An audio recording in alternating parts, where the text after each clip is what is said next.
বাংলাদেশ একটা ওই বলে না মুখে যাওয়া একটা ছেলে, বাংলাদেশ একদম রটেন হয়ে গেছে, বাংলাদেশ খরচার খাতায় চলে গেছে।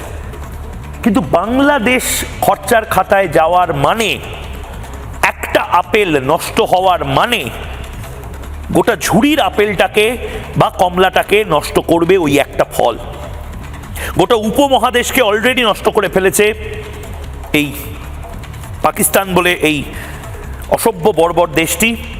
এবার তাতে বন্ধু চল বলে পাকিস্তানের সাথে বাংলাদেশ যদি বেস্ট ফ্রেন্ড হয়ে যায়, I love you Pakistan Bangladesh বলছে, আর বাংলাদেশ বলছে, পাকিস্তান বলছে আই লাভ ইউ বাংলাদেশ।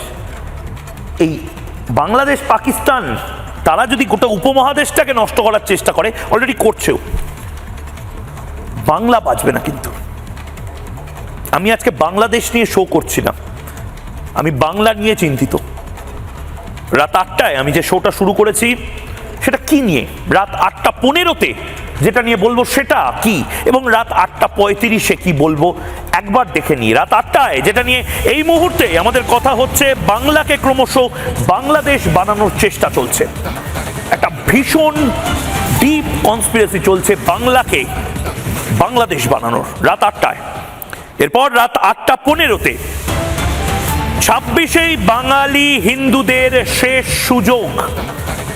2026-এর নির্বাচনে বাঙালি হিন্দুরা যদি পরাস্ত হয়, হিন্দুরা যদি সংখ্যালঘু হয়ে যায়, তাহলে আর রক্ষা করার জায়গা নেই বাঙালি হিন্দু।